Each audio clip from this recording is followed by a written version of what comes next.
Halo semuanya, selamat datang di vlog hari ini. Jadi di vlog kali ini gue akan bahas tentang seputar motovlogging atau motovlog. Gue juga akan kasih tahu gear apa yang gue pakai, kayak contohnya kamera, terus pakai mic apa, terus juga gue pakai software apa tentang editing dari video-video gue. Terus juga yang terakhir thumbnails. Jadi nanti aplikasi apa yang gue pakai buat edit thumbnails gitu. Nah, yang pertama-tama itu adalah ini sih, kamera. Kalau untuk motovlogging, action cam apapun mereknya, mau Bipro, mau GoPro atau Xiaomi, itu penting banget buat ngerekam buat motovlog. Jadi action cam apa yang gue pakai? Jadi action cam yang gue pakai sekarang itu adalah GoPro Hero 4 Silver. Dulu itu sempat gue pakai yang ini nih, GoPro Hero 5 Black Edition, tapi yang ini tuh rusak dan gua nggak menyarankan atau merekomendasi kalian untuk beli GoPro Hero 5 karena ringkih yang pertama, kedua cepat panas, habis itu softwarenya juga nggak bagus-bagus banget di kamera. Kalau kalian mau beli action cam, gua rekomendasiin GoPro Hero 4 yang silver atau GoPro Hero 7 yang udah ada stabilizernya. Jadi kalau misalkan kalian ngevlog terus jalanannya rusak, itu masih kayak gambarnya tuh masih smooth gitu loh, masih lembut. Nah, karena dia ada stabilizernya di GoPro Hero 7 itu. Jadi kamera ini udah rusak udah lama banget, dan akhirnya gua ganti pakai GoPro Hero 4. Kisaran harga Hero 4 ini sekarang itu yang silver setahu gue sih udah 2 jutaan kamera.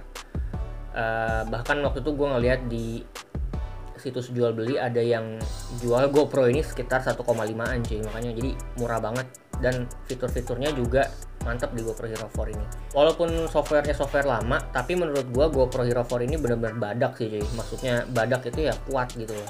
Jadi worth it banget buat kalian beli. Terus apalagi ya? Oh ya nih, peralatan-peralatannya, mounting. Ini gue pakai mounting yang kayak gini nih buat helm gua. Terus habis itu gue pakai case yang waterproof.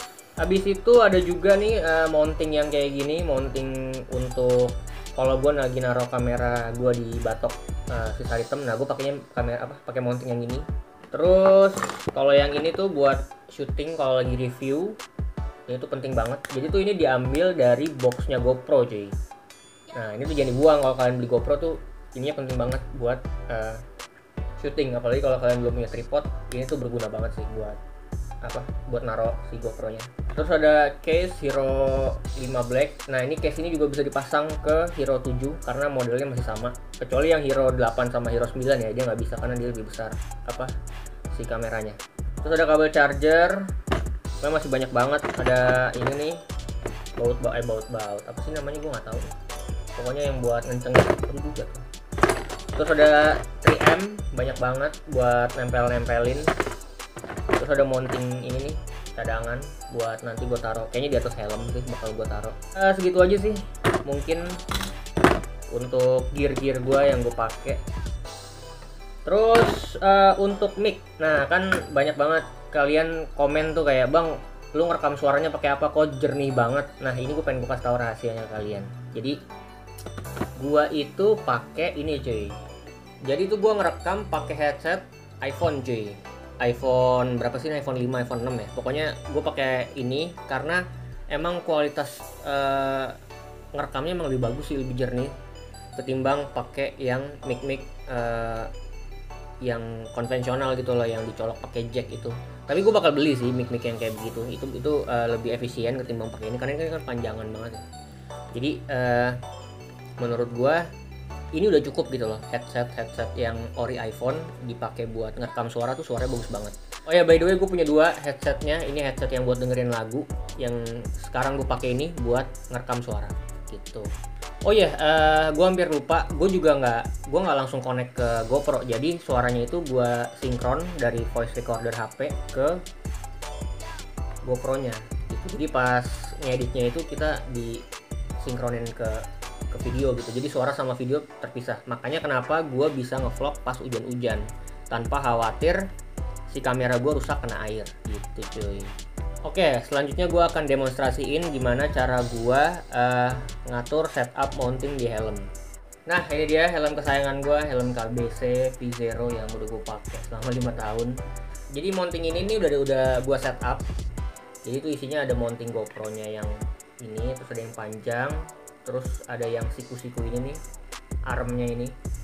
Nah ini tuh udah jadi kayak setup gue banget. Jadi kalau misalkan gue pasang, gue mau motovlog gitu, gue tinggal pasang doang kayak gini nih. Nah ini tinggal dimasukin aja ke sini tuh. Jadi gue pasangnya tuh di sebelah kanan bagian dagu sini, tinggal dikencengin kan ada karetnya copot. Kalau mau dicopot ininya, cuman kalau misalkan dimasukin biar dia nggak nekuk-nekuk cuy. Terus habis itu pasang casingnya, nih case yang ini dimasukin GoPro. Ini sama aja sih, mau Bipro mau mau apa namanya, mau GoPro Hero 5 juga gue pasti kayak gini juga masangnya gitu ya. By the way ini juga udah dari gue pas pertama kali gue motovlog sih, jadinya ya udah lama banget. Nah ini tinggal dimasukin terus dikancingin pakai ini bautnya. Udah selesai, sesimpel itu. Kalau misalkan kalian kurang bawah ya tinggal diatur dikit ke bawahin, kalau misalkan kurang atas tinggal ke atasin. Kalau misalkan kurang ke kiri atau kurang ke kanan juga masih bisa di adjust dari yang sebelah sini. Sorry, yang sebelah sini. Jadi ini setup bener-bener adjustable banget gue bikin. Kan kalau misalkan naik motor matic atau naik motor yang naked atau bahkan super sport gitu, itu beda-beda angle-nya. Jadi kalian bisa setup dengan point of view yang kalian pengenin gitu. Oh ya, kalau misalkan kalian ngevlog terus abis itu udah selesai ngevlognya, jangan lupa buat dicabut cuy yang kayak gini-gininya. Soalnya GoPro itu kan berat, terus ini kan plastik juga bukan plastik yang orinya GoPro. Jadi kalau misalkan habis selesai ngevlog atau selesai ngerekam kegiatan, ada baiknya dicopot supaya si plastik-plastik ini nggak terbebani sama beratnya si GoPro gitu. Itu bikin umur plastik mounting ini jadi lebih lama sih menurut gue gitu cuy. Terus untuk setup setup si mic-nya, ya setup mic-nya seperti biasa. Gue kalau misalkan taruh mic nih, taruh kayak headset, jadi mic-nya itu gue taruh di bagian sininya cuy.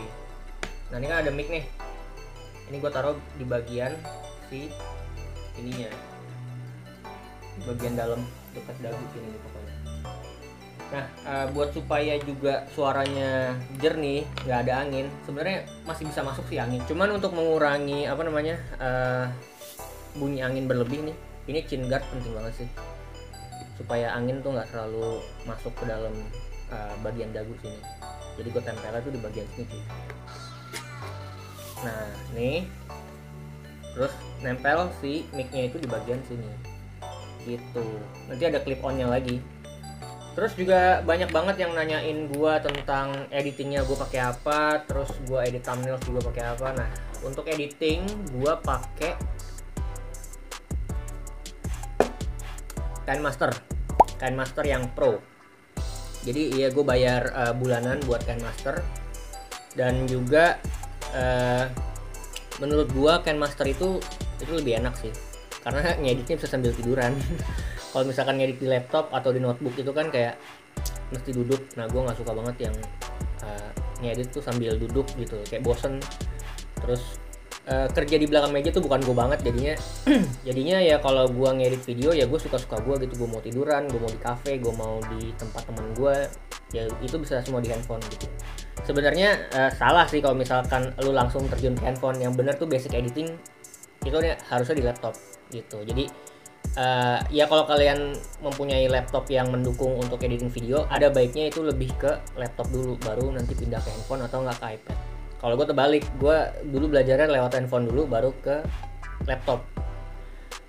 Kenapa kayak gitu? Karena laptop gue nggak support untuk editing video cuy. Jadi gue lebih memilih ke handphone gitu. Untuk gue bikin thumbnails di PicsArt. Fontnya itu gue download dari Davon, karena kalau di fontnya PicsArt itu kurang selera gue banget, jadinya ya gue mesti download di Davon kayak gitu.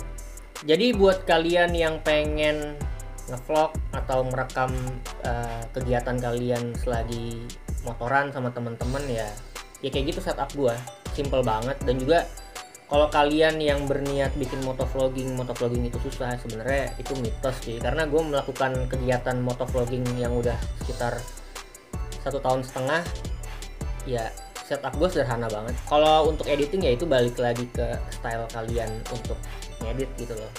Pokoknya ya kalau kalian pengen mulai karir di YouTube, kalau belum punya modal-modalnya banget nih kayak gue contohnya, ya kalian harus bisa memanfaatkan barang-barang yang ada kayak gitu.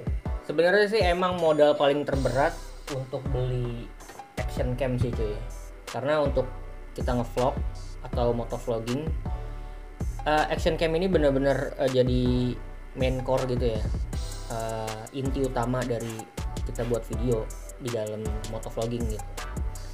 Dan juga sebenarnya kalau misalkan udah punya kamera action cam gini, kalau lu mau bikin kayak daily vlog, terus bahkan vlog masak kayak gue kan waktu itu pernah bikin vlog masak, itu lebih gampang sih. Action cam itu ya ibaratnya kayak nyawa lu dah di motovlog gitu. Kalau nggak ada gini ya susah udah pasti. Tapi jangan sedih, yang jual action cam sekarang udah pada murah-murah, sectionnya juga udah ada yang di bawah 1 juta. Jadi menurut gue ya itu kayak bukan alasan sih untuk kalian kalau misalkan mau ingin memulai motovlog di YouTube gitu sih. Makasih banyak yang udah nonton, semoga videonya bermanfaat. Jangan lupa like, comment, share, dan subscribe video-video gua. Tonton video gua yang lainnya untuk yang baru gabung di channel ini. Sekali lagi terima kasih, gue Bani Ramadhani. Sampai jumpa di video selanjutnya. Bye-bye.